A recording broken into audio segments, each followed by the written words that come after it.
যে আজকে শুনছি মাছের পোনা দেওয়া হয় 14 নম্বর ওয়ার্ডে। আমি মন্ডল সভাপতিরা ফোন করছি যে শুনছি মানে মাছের পোনা দেওয়া হইব। আমি তো কইতাম পাই না, তারা তো ফোন করে জানি না। আমি কই মনে মনে শুনছি যাই তুই করতাম, তুমি যাও, আমি কথা বলতেছি কাউন্সিলর, তুমি যাও পোনা পাই না। তা আমি যথারীতি গেছি করে তো পোনা দিয়েছে 2 জন। আমি কাউন্সিলরে বললাম যে আমরা পোনা করি, গাড়ি লিয়ে আয়া করতেছে পরে আমি জিজ্ঞেস আমরা পোনা করি, 2 জনের সিলেকশন হয়েছে আর কারোর হয়েছে না। আমরা পুকুর থাকতে এমনও মানুষ হচ্ছে যারা দেওয়া হয়েছে যে পুকুর নাই, তা আমরা যারা পুকুর থাকতে পোনা পাইতাম না।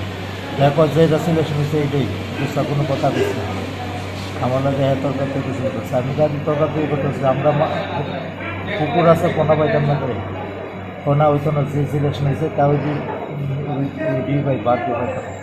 এটা হলে তরকার তৈরি শুরু হয়েছে বলতে হ্যাঁ আমার আয়া সর মেরে দিছে, সর মেরে দিছে বলতে আমি যে গেলাম সর মারছিস করে তো হিসেবে বলতে হ্যাঁ আবার এসে কোথায়।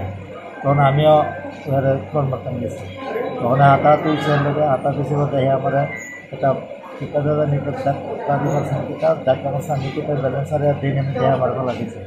ভালো দিয়ে আমার পাও মাথা বাড়ছে, পাও বাঁধছে, এরপর দীক্ষা দিন, আবার এখন দীক্ষা দিন বসে। 14 নম্বর ওয়ার্ডের কাউন্সিলর সিংকুপাল। মামলা করো, অবশ্যই করো, কথাবার্তা চলছে। ঘটনা জানেনি মন্ডল নেতৃত্ব এখন জানে কিনা জানি না, তবে মন্ডল সভাপতির কথাই আমি গেছিলাম প্রধান।